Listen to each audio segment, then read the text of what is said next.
Hey, what's up, everybody? It's Dev, the voice from the Outrighteous podcast.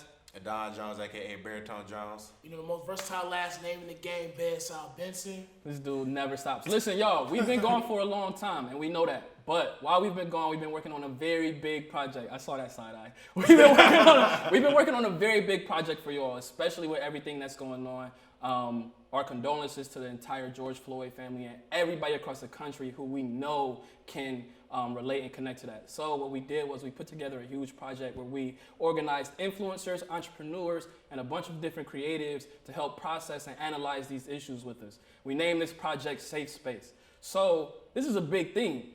We had a couple sponsors who helped us put this project together. So let's talk about those sponsors. You got Under God by Field. Yes, sir. We have Deja White graphic design at DejaWhite.com. We've got the One and DC only. Athletics, one and only. DC Athletics. Don Jones. Seriously, listen, these sponsors really helped us create a moment, and we want to share that with you. So once again, thank you all for always liking, subscribe, and vibe. This project is called Safe Space. What's up, everybody? Welcome to the very first episode of Safe Space. It's a lot that's going on in the world, and I got a lot of talented and very influential content creators, entrepreneurs, politics, some really great people in the room to really just discuss and process everything that's going on in Cleveland, in America, in the world, everywhere.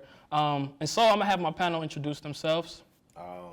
Don Jones, a.k.a. Baritone Jones from the Outrighteous podcast. Chip.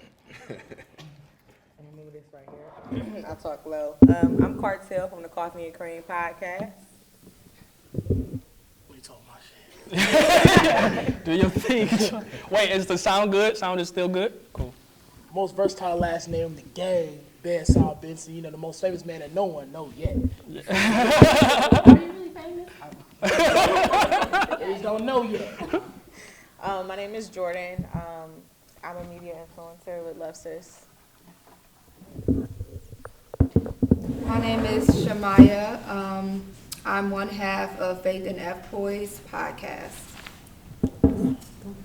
What's up, everyone? My name is Kristen, and I have a YouTube channel, and it is Kristen Lorraine. Can you talk about how y'all are really diverse? And I feel like, damn, I ain't nobody at this point. No, I'm gonna introduce you. Yo, Alex does everything. This is Hola, I'm Alex. I'm a model, a dancer. I have a clothing line as well. name of the clothing line, please. It's called 111. It's Don't all come about on here and be equality. shy, bro.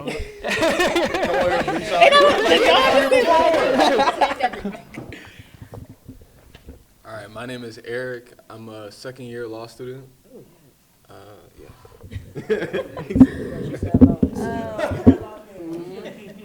My name is Ace, and I am the other half of the Coffee and Cream podcast. Hey. Hey. I know, right? So, wait, did you introduce the coffee and cream? Did you say coffee and cream when you? I was gonna say, yo, y'all gotta get in sync. one half part. Yeah, you're not in sync. Y'all gotta go through your business structure. I know, right? Johnny. Yo, so first off, none of you all really know what the topics are yet because I wanted to have this conversation fresh, especially right now after the passing of George Floyd, tragically, after the passing of, and I hope I get this right, is it Desmond Franklin? Is that the Cleveland? Yeah. So this conversation is very, very, very important. What I want to talk about today with all of you is two theories that have been discussed throughout time since policing or police have even come about. These theories are, the very first one is community policing versus traditional policing. These are what we are going to be discussing today. Community policing versus traditional policing. Do I need to read the community policing definition? Don't feel ashamed if I do. I need that. I'm the different. See, this is why I like people who like, yo, I need to know. Okay. Yeah. Talking and be like, no, that's not it. I knew, by the way, Johnny introduced himself. He didn't know what it was. So, community policing is a philosophy that uses problem solving and community partnerships to solve issues and crime within a community. So some examples of community policing are police officers having on-foot patrols, police officers partnering with nonprofits in the organization, different organizations in the community to better know the residents of the community. The idea behind community policing is to be proactive versus reactive. So in a sense, community policing is policing the communities before crime happens, but through relationships. Traditional policing is a lot of what our community, and when I say our community, I mean the black community, every community, but especially in the black community, is what we have to endure, and really, it's what we get. Traditional policing is reactive, and in traditional policing, cops go out intentionally and look for crime versus playing a role in the community and having that relationship. Some traditional policing things that I think that we've all seen, and once I give these examples, if you have some that you may have experienced or seen, then just let me know. But some traditional policing that we'll see is, recently there was a video of a man, another black man in Marks in, I'm not gonna give the location of the Marks. I'm gonna save them. I was about to give the location of the Marks, man. Yo, I was about to give the location of the Marks, but I'm gonna spare them, just in case they come back around with the sponsorship. Yo, let me find out we get sponsored by Marks. But so there was a young black man in the Marks, and two police officers like approached him physically. It became a physical altercation where they were saying that he looked familiar to somebody that they were looking for, and basically, like I said, it ended up becoming a big altercation, got physical. So those are traditional policing things, almost where police will do things because they have the authority, the right. When you all hear these definitions and the differences between community and traditional policing, what are some of y'all like first reactions to that? We're just hearing it. Like, are you sort of like, oh, well, I never even heard of community policing before. But I've definitely seen it. Yeah. I think that like civilian review boards have been something that. Grab the mic. Yeah, civilian review boards, I think it's kind of a little bit different than community policing, but it's still kind of in that same area, and I think that that's something that people are pushing to implement and could make a difference. With the civilian review boards, can you give more on what? Yeah, civilian review boards, so it would be, like, for example, like say you were a part of the civilian review board, so what's been put out so far, I think, is that, you know, if there's some type of police misconduct that you could be in charge of, like, firing the police. I think that the civilian review boards should definitely include hiring police as well. But I think that could be community policing or, regular policing, whatever. I think that that's something that outside of after these protests, I think that that's something that's going to be implemented, that people are going to be pushing for, because it's clear that if the community is not a part of hiring or firing the police, and the police are going to be able to do whatever they want to, and then we're going to have the same issues that we've been having for the last 100 or so years. That's why we brought you on. If you could pass the mic down to Shamaya, please. Hi. So yeah, I think we see community policing more so with white communities. That's more so the relationships they have. I went to a rally with Bashir Jones, Councilman Bashir Jones, and he was talking about sort of like what you were just talking about. We should have a part in how police are promoted, and not only, I guess, their higher-ups being on the board, but also community members being on the board, us being able to see what their record looks like, and determine if they get that higher status, because they are supposed to be here to serve us. Like, we pay them to protect us, not police us. So, yeah, I love that. I think that's something we should look forward to. Now, do we know if that is less cost efficient, the community policing? So no, I don't personally know that. I think that that's something that, like, over certain legislation would have to pass, and then we would figure that out. Eric, do you know if? Yeah, I could jump in real quick. So that's gonna correspond. Yeah, it's gonna depend on the community, because you have some communities that want civilian review boards to include like felons and things like that. They're probably gonna want to get paid, so that just depends on It depends on if you're paying them or not. I think they should get paid, but there are like smaller ones. Like I know in Warrensville they have like a group of seniors who kind of work with hiring police and things like that. They don't get paid. You know, obviously they were seniors, they're retirees. I think they should get paid, especially, you know, this recent push is that they want young black men to be on the board. I think they should get paid, especially if the police are getting paid. So it just depends, really. Depends on the city. Like a city like, I don't want to name any cities, but like there's some cities like in Cleveland, for example, that or in Northeast Ohio that probably can't afford to pay. And so that's Any what more I people? that's what I wanted to talk about. Oh, did you have something you wanted to add? Yeah. Yeah, I was gonna say, growing up, it's funny to actually hear the definition of the difference because sometimes you don't define things. Right. And growing up, I felt like I seen a lot of community policing because of my school. Like, what was the dog? He wore the brown coat. You know, they would just come to your school and show you things. Like, so I don't feel like necessarily. Wait, you talking about Dare? Or are you talking about? No, it was like. It was like dog that used to like dress up. Yeah, it was. McGruff the dog or something like that. McGruff the crime dog. Y'all went to McGruff the crime Heights, dog. Cleveland Heights together? No, or I something? didn't. That sounds like Cleveland Heights. But it's just funny because I don't necessarily personally feel like I grew up necessarily being afraid of the police because they came to my school. But as I grow up and see them and the things that they're doing, I feel like that's what actually initiated terror. So the fear. So seeing those, like hearing those different definitions, I can see like being scared of the police, but then not being scared of the police at the same time. Yeah. Like there's also like organizations that like nonprofits that like police in the community like walk around. Right. Maybe a couple like it's like something angels. I can't remember what they're called. But there's other organizations too that go around. Maybe they have like their concealed carry license and stuff like that that go around police. But to me personally, I'm a big advocate of like people that are from the community should be hired as police officers. You know, like it to me doesn't make sense that. Now I understand every black male don't want to be a police officer, and that's cool. But it should be people that, you know, if you come from urban community, you don't have to come from Cleveland. You could come from like maybe an urban environment, but you should be able to understand the people that you're serving. Because you coming from Pepper Pike, and then you trying to be in EC, and you don't even know the lingo, the vibes, or just even how to understand what's going on. You know. And I think that's exactly what we saw with the Tamir Rice situation, because I think that police officer was police officer in some, I don't want to call it backwater suburb, but some suburb. And Independence. Yeah, I'm trying hard not to diss anybody. You can say that. That's a city. But low key, I got smoke for Independence because I got a couple tickets. I got smoke for Cleveland Heights. Yeah. So I got. Cleveland Heights is another monster. If you hear your city in this, stand up.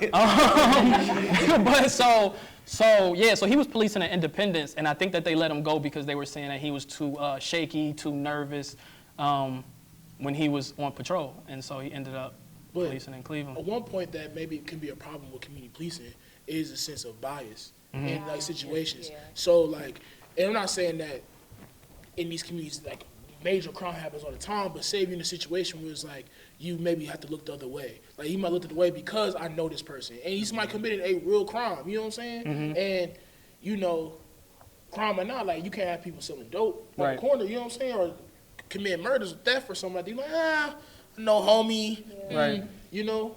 And I'm sorry, just real quick, I'm sorry. I want to chime into that because that just goes into training. You know what I'm saying? It's a way to approach that situation. Maybe you don't want to give him a ticket, but it's like, hey, man, come on. You can't be doing, like, talk to him, and then after a while, like, all right, I'll talk to you for the second time. And I think that's where it just goes all into training. There's no way somebody should be in training longer to be a barber and cut hair than somebody that's going to be going to the police academy. Yo, can we clap? So I think that will go into training because I do respect that. Because if I see my homie on the corner doing something, like, damn, I got to give you a ticket, you know. But if I keep coaching and you not learning, then it's like, all right, you touching the stove long enough, get your ass in here. Basically, to touch base off of what she was saying, I feel like when it comes to community policing and everything of that nature, once you know the individual and what they're going through, whether it's behind closed doors or out in public, you know how to address the situation accordingly. Right. So regardless of if they're stealing some candy from a store or they hit somebody with a car or whatever the case may be, but like you will understand more what's going on behind closed doors of what the individual to know how to address the situation instead of you just instantly going from 0 to 100 and have no idea what you're getting yourself into, and now this person is unfortunately dead or hurt or whatever the case is at that point. Pass it to Shamai, please. Yeah, I was just going to say, if community policing is more cost efficient than the way policing is now, that we can have more of a fund towards the communities that are, you know, underprivileged. And I think a lot of people we might see behavior changes when they see opportunities, when they see like there is money to access for me to have a better quality of life. Right now, the communities, they're like, it's like a war zone. So Right. why would anybody treat it to a higher standard? So I have a question for your audience. So do y'all feel safe when you are around the police or when you interacting with the police? no, no. Dev, I don't know if you have a question about like defunding the police, but there's been like this. We can talk about it. Let's talk about it. So there's just like kind of related to your answer though. To your question, there's like this push in Minneapolis recently. I don't know if you all seen that they asked the mayor to defund the police, and he said no, and they like shamed him out of the protest. I saw that. Yeah, I think defunding the police would be like incredibly bad. Just looking at like history, looking at like what's going on in South Africa right now, you're gonna end up with a lot of private police forces in suburbs. They're gonna be fully armored and doing all types of stuff. I think we should feel safe. I think there's been times where I felt safe around police officers, but there's too many bad cops out there, and like what you were saying earlier, the training has just proven that it hasn't been effective, especially the city of Cleveland. I mean, This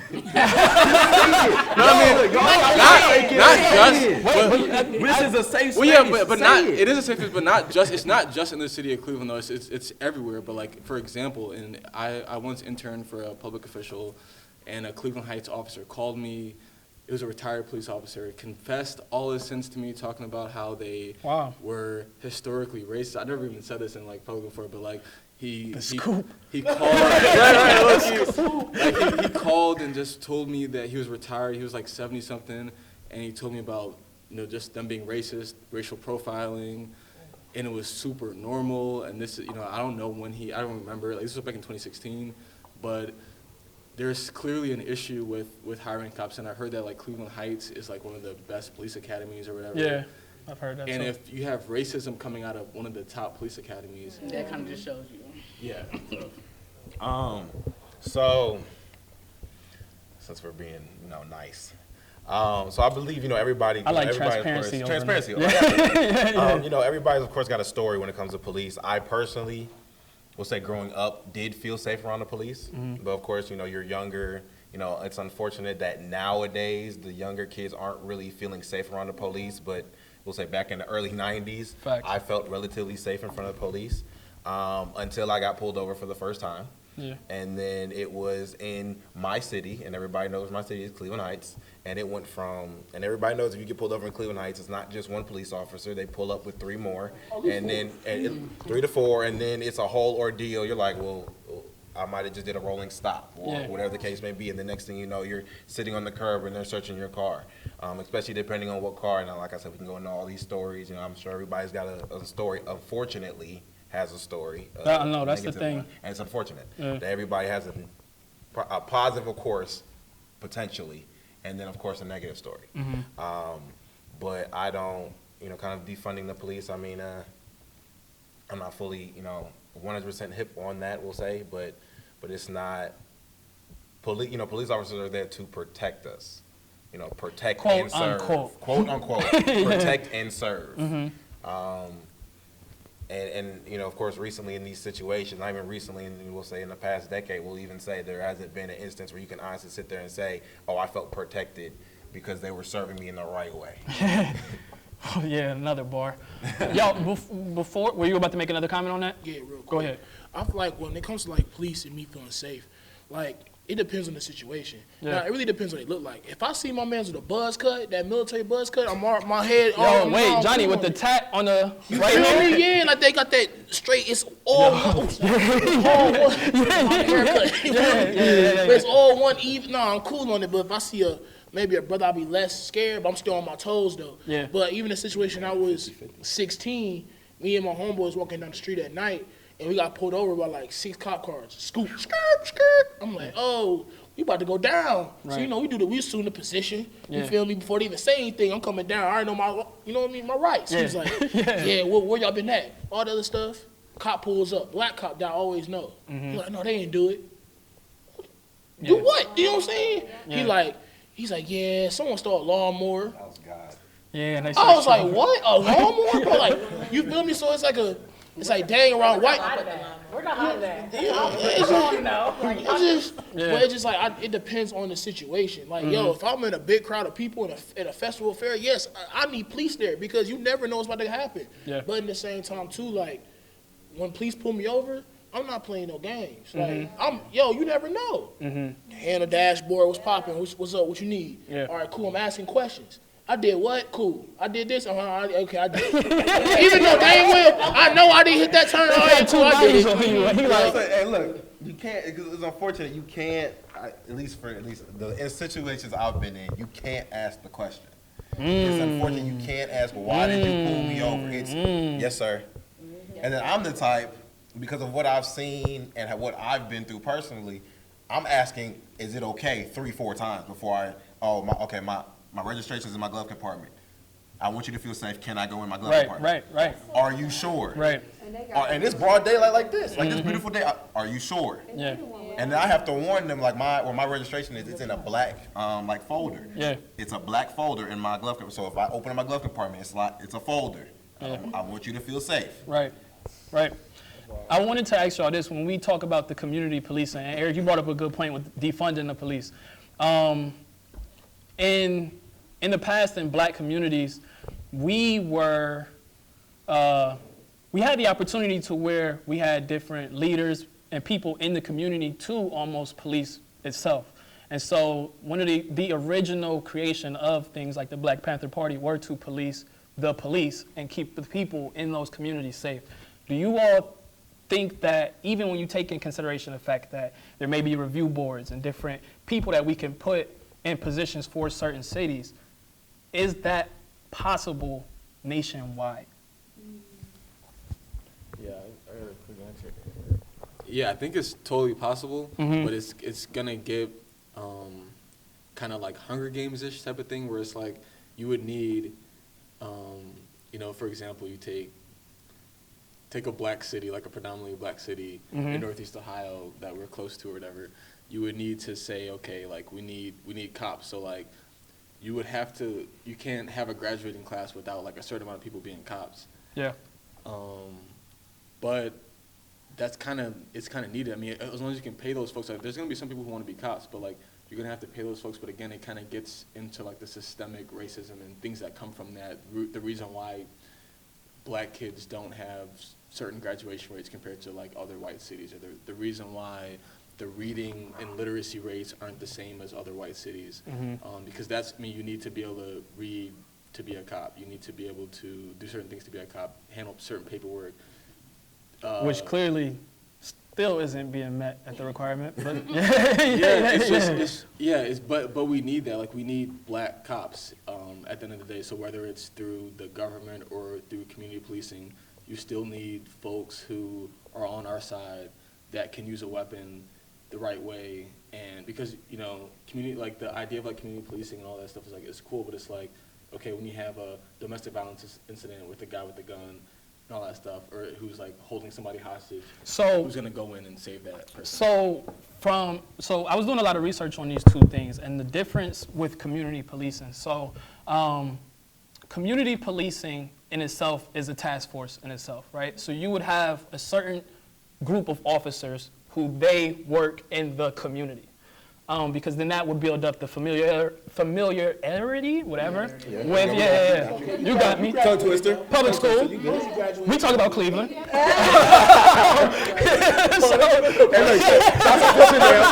out to Chanel. So it's different. You have a task force specifically for that. So if there is a domestic violence incident, the community police officer isn't the officer that's taking on that incident. You see what I'm saying? So when it gets to those extremes, then that's when you have police officers for that. We can pass the mic down. So I was on Instagram and I seen, I don't know which state it was, but they were trying to say somehow implementing social workers to collab with police. So when there are like domestic violence or any type of mental health related situation, you can bring them out, which I thought was brilliant, because social workers, they already don't get paid enough. Yeah. So I think, and need they the hours. hold degrees. They know the history, and so I think there needs to be more collaboration with just medical professionals, like mental illness especially. So yeah. Kendall. Yeah. Real quick, because I have a degree in social work, so that would be a part of me. And one thing about that is they would have to make me feel comfortable with police officers. Because before I'm a social worker, I'm a black woman. So y'all Wait, need yo, to is that your second quotable? Yeah, that's I need to feel safe, because I don't feel safe around police officers, and I hate to feel that way, because I work with kids, and I want them to feel safe around police officers, because when I was younger, I did, and I want to have kids, but I don't feel safe around them. So, I feel like we'll get in this situation, and I am trying to intervene, and I'm trying to help this couple, but here you go busting in with your gun, doing the most. Like, no, like, it all goes back to training. If, as a social worker, if you want me to come in and step in with the police officer, he needs to be trained first. Y'all whooped my ass and told me I had to go back to school because my bachelor's wasn't enough. Then I have to pass this test. Like, y'all tell me so much, but then he just can bust in here with this gun and shoot everybody. And now, as a social worker, I'm traumatized and I'm still black. So I clapped already. So go on. I clapped 10 seconds ago. Yeah. And I'm gonna be honest with you, and this is just my personal opinion. Like, training, that's great, that's perfect. But to me, at the end of the day, if that officer especially isn't familiar with that area or norms, they're gonna, be afraid. And what comes with fear, everything else follows. So it's like, if you're afraid of what you don't know or you don't understand. So with them not understanding certain norms, or we'll just say even in the black community, you're like, okay, let me walk up to this car, let me walk up in this house with my hand already on my gun. Yeah. Yo, the funny thing is I think that we looking at this from this perspective of like who we are individually. Like, we all are like, yo, I'm going to do this because this is what I'm passionate about. This is what I want to do. We almost are discussing this from the perspective of assuming that every police officer wants to protect and really serve, but just doesn't know how. But that's not always the case. There are people who become police officers because they was bullied in high school, and they like, yo, I'm ready to put the badge. So some people are choosing this profession because they're malicious. And training can't stop that. So when I brought up the point of potentially policing our own communities, we would then, is layers to that, but then those responsibilities to take care of people and to take care of us falls back on us. But when you come to policing your community, you got to also to look at the community. So now, back years ago, a community was way different what a community is now. Community is, your community doesn't have to be where you physically live at. It can be, this is a community right here, but we don't physically live with each other. Right. You have a community on Twitter, Instagram, all social medias, we'll do whatever. So you understand too, like, the person might live in Cleveland Heights or live in like off Broadway, but he might not do nothing he might go over here, date this girl over here, do this over here. He's not even at home. To be community police. It's been times literally I've been in my own community, I'm like, that happened last week? Yeah. Oh, who running for mayor? Yeah. Who is a mayor? You feel me? Like, who my councilman? I don't even know about. I don't even work. We got councilmen in a city that's 3 blocks. I'm trying super hard not to name people. So, in my opinion, when it comes to defunding, I would never say defund the police, because police are needed. If you have laws, you need someone to enforce laws. How they enforce them is a whole different conversation. They know the laws. That's the thing too. They're not in training long enough. That's facts. I'm talking about just the bare. Let's just be real. But the Wait, bare, hold on. Let me pass the mic. When you get done, I'm gonna pass the mic The bare down here. roots of it, you need someone to enforce laws. Bare roots. However, I think money needs to be allocated differently. Do you need the newest armored truck Humvee to bust down the door? You probably don't need that. But do we need to put maybe that money you want to buy some of this new gear, something that maybe wants a bullet to your head faster? No, let's allocate this money to going to schools, doing this. Yo, maybe we need more bike cops. Probably we need more cops on horses. Maybe we need cops doing this. You feel what I'm saying? Little stuff like that. That's all I'm saying. Did you bring your bag? What? Your bag? My bag? Yeah, you in it? Oh, yes. Yeah. I also think it's the mental capacity of police officers as well. They don't look into that as much because, like you said, some people go into the profession thinking, oh, I was bullied, so now I'm about to go back and terrorize people who bully me, Right. or whatever. Or even having officers who are from Pepper Pike, who are policing in our inner communities, and they're looking at it as basically, you just a black person, you're less than me, I don't care, y'all doing all this extra crazy stuff here. So I also think that, like, when you go to college, for the most part, you have to sometimes, like a master's degree, you have to send in like a resume or, you know, letters of recommendation, things like that. I feel like they should also implement that into the police academy as well, to know, I want to know your background. Right. We already do background checks on you, but what really, you know, happened as a kid? Like, why do you want to be a police officer? Right. Again, we can't we can't get mad at black people wanting to be black cops, because we need black cops in our community, but we also need to understand why they want to be cops. Because we look at, a lot of younger men look at black cops as you the enemy. But Yeah. in reality, I'm trying to help y'all. I'm trying to let you know you can be a cop as well. Like, you can help your community as well. And it also goes back to just the mental part of it. So hold on 1 second, Johnny. So that's that's the perfect segue into this. I want to think about is our community open to being community policed? And I'm saying, let's think bigger than ourselves. Let's think bigger than who we are. Let's think of the factors in our community. Let's think of the people who raised us, or people who may have told us to be weary of the police officers. Thinking as deep as possible about the different layers to our community.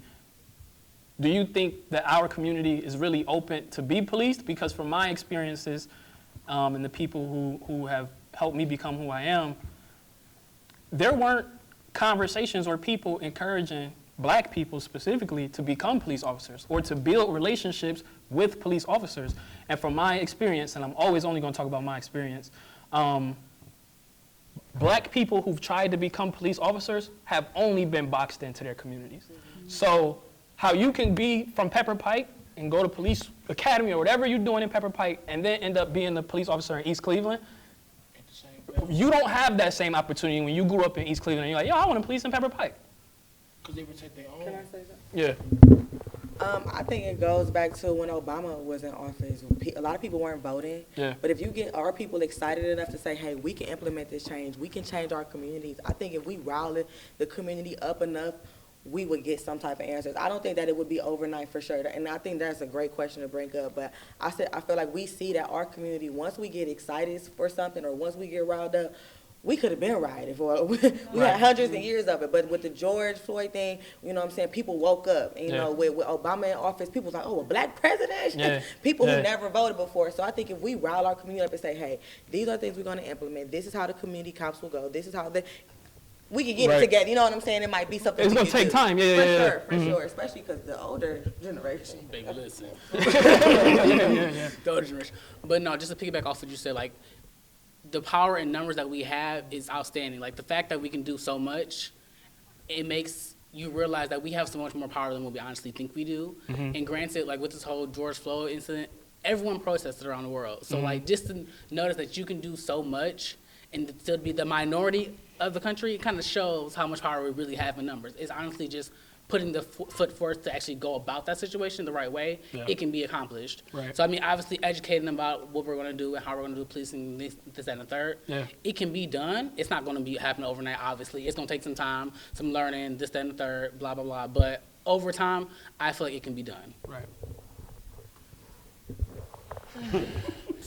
It's just, man, it's just like. Wait, before you get unprofessional, let me professionally thank everybody else who said something before Johnny That's got the crazy. mic. I just feel like there's other ways. I mean, like, community policing is good, but it depends too much on people caring. You know what I'm saying? Like, if people don't give a fuck, then people not gonna do it. You know what I'm saying? How long? It might be cool now. That's what I'm scared of. I'm not saying it's not possible, but I'm saying I'm scared now is like, you care now. How long you gonna care for?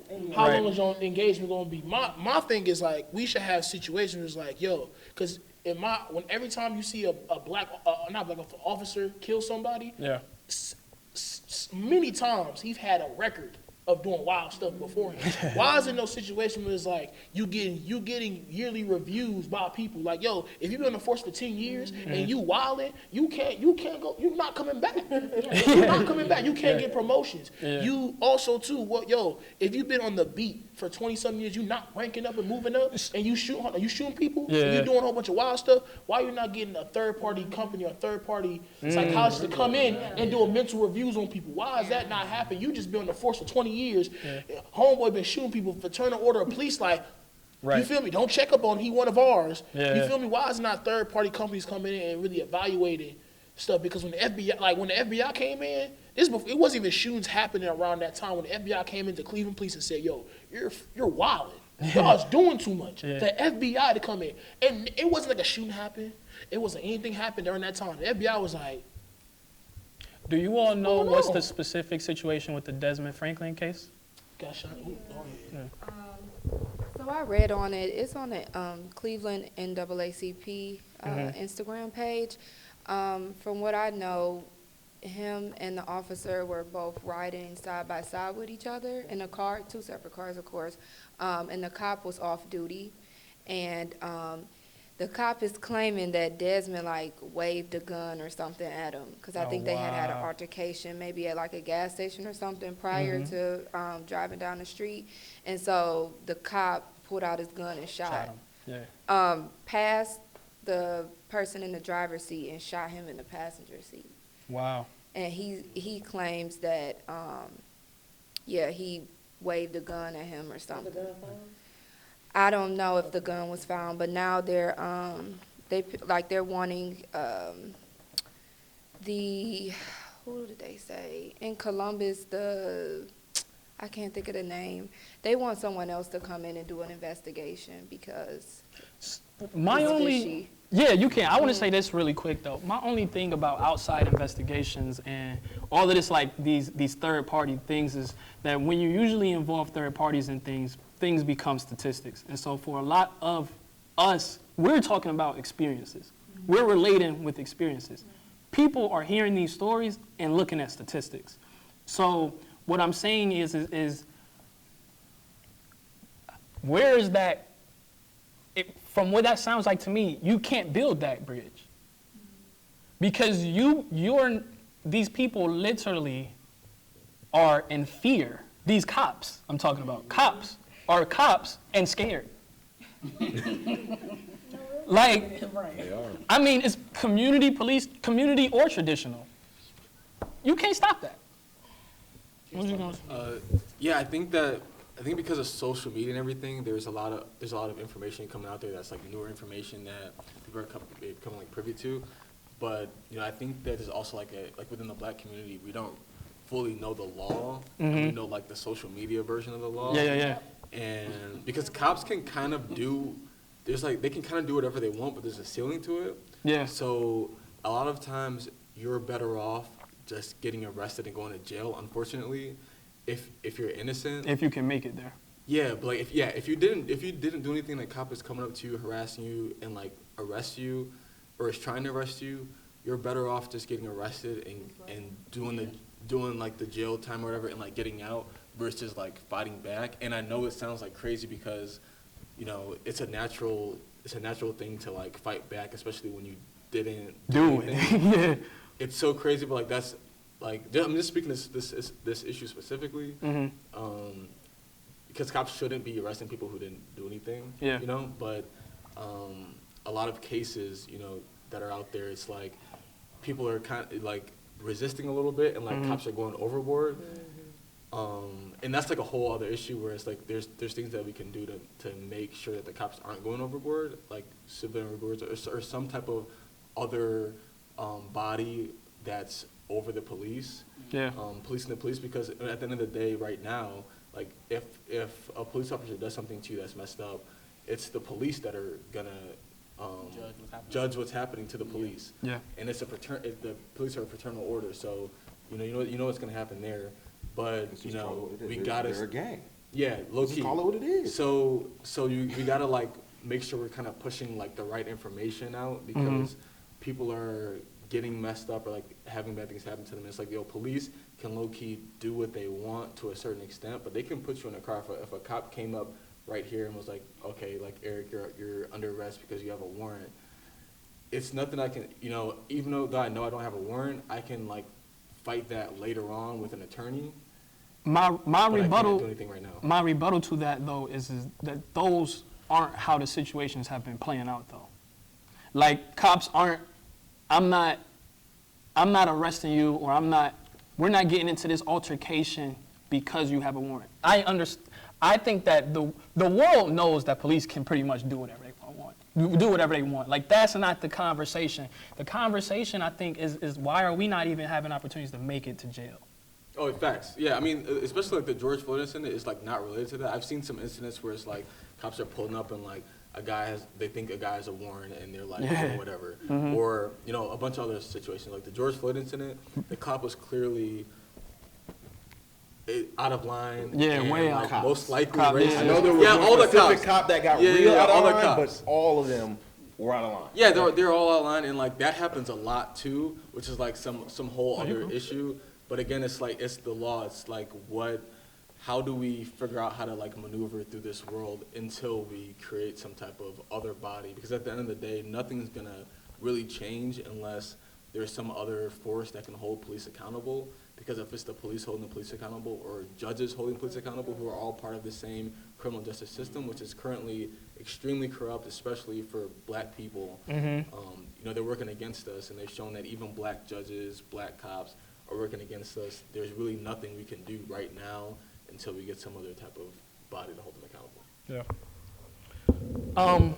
So when you talk about, when you look at these different systems, and we look at the community policing, and as good as it sounds, are there specific situations or things that you've seen within the city of Cleveland that you feel like, you know, these need to be addressed?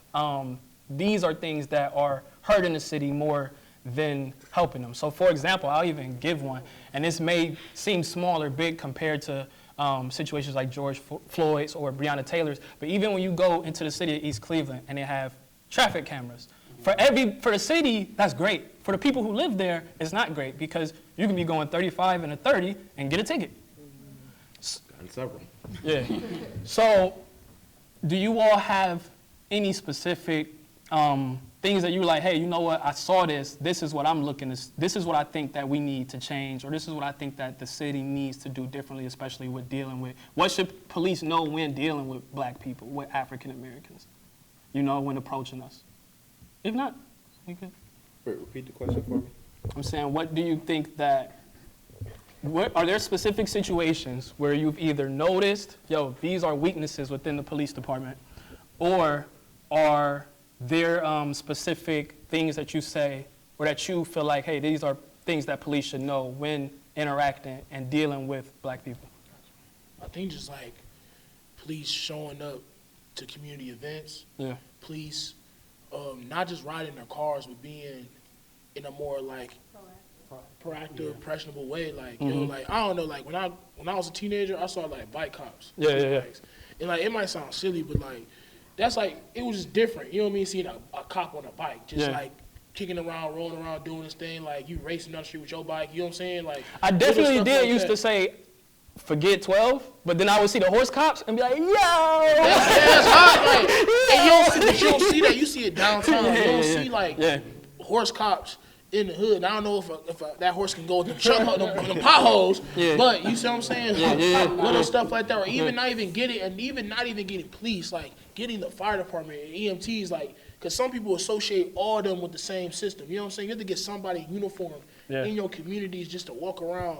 Like, yo, like a cop comes from the door, like, yo, like, you got a violation with your grass or your lawn, but you need help taking this out this way? Like, you good? Like, we'll give you a ticket. Right. Cool, but you need help with your lawn? I'll cut your grass for you real quick. Like, not like on like little stuff like that can be like, Could take you a big way. fuck with Rob, you feel me? Rob cool. You're not a bad cop. It ain't bad. It ain't that bad. So, Dave, how much time do we have left? We got, it's at 40.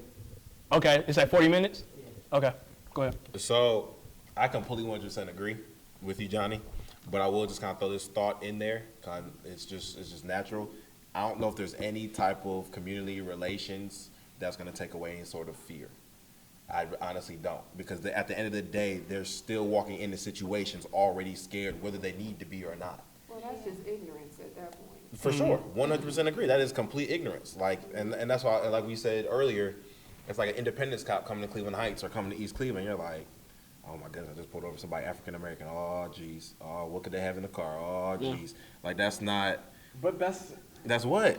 That's what. E, come on, E. You know, talk to me, E. I mean, Yeah, let's bro, do you it. know people be carrying guns. You know what I'm saying? But I understand it, and I know now we have CCWs. But just because I pull you over, as an African American man, doesn't mean that you're about to shoot me.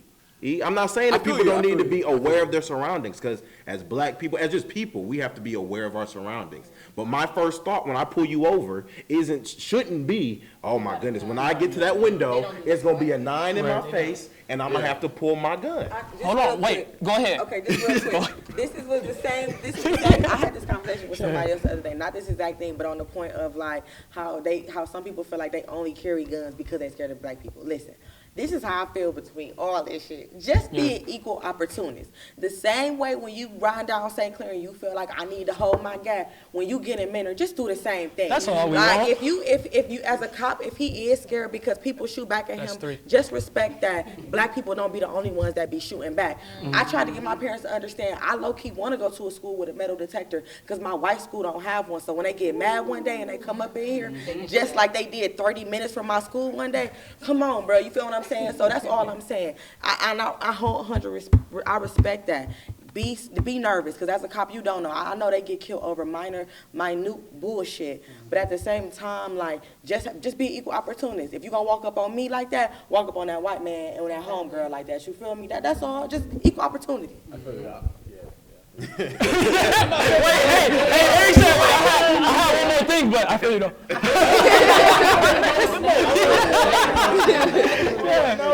Yeah. I was just gonna say we would have to really change like how we portray black people in the media as well, like movies and TV. A lot of social media. social media, like white people like.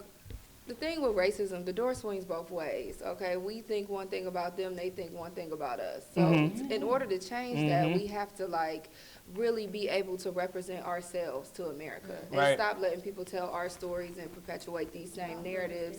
Like, we have to get into these boardrooms and, you know, be executive producing our own movies and stuff and own TV shows, showing positivity. And it would have to challenge the status quo for a lot of white people. Like, okay, they're normal. They're not criminals. They're okay. Yeah. So I want to challenge. Are you done? Yeah. I want to challenge that because I think that the double-edged sword for us is that why are white people allowed to have Jersey Shore, but we can't have Love and Hip Hop because it doesn't represent us the right way? What I'm saying is that It's part of that privilege. yeah, and so that's what I'm saying is are we going to hold ourselves to an unrealistic standard so that they can think more of us, or when are we going to get that level playing field? Real quick. Yo, doctor, donations, gifts. Yeah, like police are definitely act as like an occupying force, like in black communities. Like same way how like you look at Afghanistan and how the United States Army was over there as like an occupying force. So like in a lot of black communities, people are okay with people smoking weed, right? But in cities like Cleveland Heights, you know, that very racist police force, they... Yeah, we are right here. Yeah. I'm about to send it to the city council. Forget Cleveland Heights, man. But Cleveland Heights, there's a lot of cities, including Cleveland Heights and Euclid and get them all on the list. Garfield, Solon, Menor. yeah, Shaker definitely. I want them all. They pulled me over several times.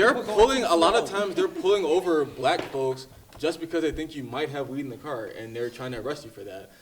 Weed is something that like a lot of black communities are okay with, but because of the laws, it's illegal. So the police are doing their job and trying to find weed. Which is interesting because then at that point it becomes bigger than the police and it becomes the laws that are in place. And that's what I was getting to. Like, it's the laws that create because the police are doing a job. If a lot of these police out here, I mean, if you guys know any police officers or people who became police officers, they party. They are the most wild people. I mean, Yeah, they're normal people. they're the most wild people. Yeah, Keys yeah. sometimes that become police officers or the criminal justice majors. They're wild. They're football players. They like to turn up, but at the end of the day, they're gonna do their job. And a lot of their job becomes like finding weed. Something that they used to do, or like, which is like. Because of statistics, they're gonna end up pulling over more black people than white people because of that, and we end up in the situation that we're in now because of it. So I hear you. I hear you. I'm gonna disagree because it's like, how do you? It's one thing if we, throw that word that they love to say is probable cause. So it's one thing if I'm right behind Eric, he's an African American male, and I'm in my car with my window down, and I smell a whiff of weed coming from his car. That's one thing. I pull you over, son. My probable cause is this, but I can't see Eric leaning back in his chair, driving his car. It's a semi-nice car. Oh, he gotta have weed in his car. He might be selling. He might have a pound in the trunk. So let's pull him over and let's find out. You have the right to pull me over though, legally. They legally have the right to pull me wait, over. Don, let me jump in with you real quick. Wait. There's legally, yes, I understand what they legally have the right. The faces, Dave, are we getting these faces right now? Because everybody just. Everybody got stale on you, boy. Can I paint a picture real quick? Can I paint a picture real quick? Okay. The police is okay. Some of the worst tool for a police officer and the best tool for a police officer is to assume and prejudge. Now listen to what I'm saying, because it might be moments where you be like this, that don't look right, and it's some real big shit going on, or something look like I'd kill somebody. Yeah. It's a double-edged sword. However, let's look at policing this way. We have people that get a gun, a badge, go through a certain amount of training, you know what I'm saying, and that's it. And then, no, I mean, I'm 12. 12. No, it ain't 12. It ain't 12. No, but I know a couple guys. We know it's a small. But listen though. You can be on the force. You can be on the force for extended period of time. Years. Safe space. You can be in an extended period of time, years, right? Yeah. But you only get a little bit of training. Yeah. Right? You get people that are, in a sense, they don't go to school. You know what I'm saying? Not saying that being college educated is bad or good. I'm saying, like, you understand where people are at right here. But then we expect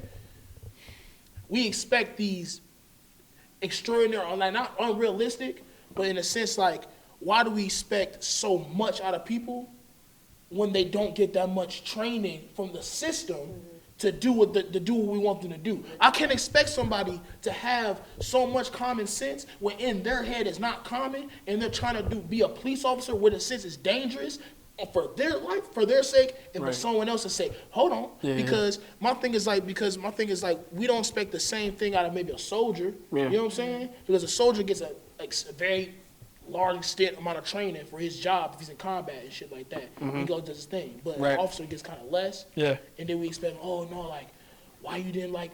Well, Donald said, why he getting put over for this? It's like, well, nigga, if in his head he's coming with already a quip of tools to like, yo, damn, like black people do this, right? Because I don't know if there's any like training on, I don't want to say. How race is on stereotypes, you know what I'm saying? Racial bias. I can't expect so much of somebody when they don't get that much to even work with in itself. Not an excuse for police. Yeah. But I'm just keeping it real. Hold on, let Kristen go. I think even to go off of that, like, their training is also, like, they're barely getting training, but then you're putting them in these foreign communities where they've never been. Yeah. So it's just like, of course, a police officer from Pepper Pike, and then they're going to EC. There's not so many black people. Exactly. Yeah. So it's just like you barely have training as it is, and then you're around these foreign people so you're going to assume. Not to say that it's okay and it's right, but what do you expect? Well, so then do you mandate like a certain amount of East Cleveland kids that graduate their high school should be cops? There's no solution. Well, so let me hold on. So wait, hold on 1 second. I want to challenge that thought because with just the state of the world, I'm not even talking about now, but I'm just talking about with the way people are. You have good people, you have bad people. Can we afford to have cops in the police academy for an entire 2 years? Or do we need cops to be able to graduate and then hit the ground running? You see what I'm saying? About a year? Yeah. If we're gonna do it in a right way, that we're not sitting here like we are now discussing the unfortunate events that have gone on, Yeah. it would need to be at least a year. You know what I should have done was I should have invited a police officer from Cleveland Heights. I don't know anymore, so I From can't. Cleveland Heights to defend himself. Shamaya, were you gonna say something? Yeah, I was just gonna say, so I was looking on Instagram at in certain countries, their training is like 2 years. But also, we have the most laws, like United States have the most laws, has the most prisons, and has the most people in jail in the world. Yeah. So we have to look at more of just the policing, we have to look at the laws, and decriminalize a lot of things that are, privy to black communities. That's where I think it would have to start. So it needs to be like from the top down type situation. Right. To really like make some changes. And then we have to realize that the culture of policing and police officers in general that came from like slave patrol. Right. Like, especially in the South, a lot of white people, like, they already know I want to be a cop because they still have that mentality, like, we're slaves, we need to be policed. Right. So you would have to completely, like, flip the culture of policing. Totally. Totally. Yeah. And make racist white men not interested. Yeah. And maybe it would be more of a level playing field. Yeah. But I don't know how that could happen. You have to completely rip apart the justice system. Right. You would have Yeah. to rip that thing. Yeah. And Legalize drugs. And also too, like Yo, but you know what though? Listen, but this is why I'm glad that we're having this conversation because I wanna say things that get those reactions out because how else are we going to change the system? but it's a cultural thing. Like even thinking about like what you're saying about police in American police, not other countries, American police. Right. Imagine every cop show you watch, at least 3 bodies is getting buried every episode. But No, yeah. Go the ahead. perspective of being a cop is to shoot, kill. Like niggas be like Chicago PD, they catch 3 bodies every episode. Every episode, and they be like, there's no. Wait, are we talking about a TV show? Or are we talking about? No, but that's perspective. No, but that's the perspective. Imagine you as a child growing up and being like, messaging. but damn, like when I become a cop, I can do that. That's cool to do. You know what I'm saying? Right. Also, too, like bro, like our police is damn near military. For real, like, Yeah. Occupying force. you feel me? Like, like in London, them niggas don't carry straps for real unless they about to go SWAT team. Fact. Like, niggas ain't out here with the gats like that. No, Yeah. too many laws, too much legislation. Like it's American. So can you pass that to Eric? So we So this year I was able to do jury Too many duty. guns out there. And I did a criminal case when I did jury duty. Okay. Wait, can you talk about Yeah, that? for sure. I can talk about it. It's All right. over. you. So all that clapping I was doing, I got a black man off, period.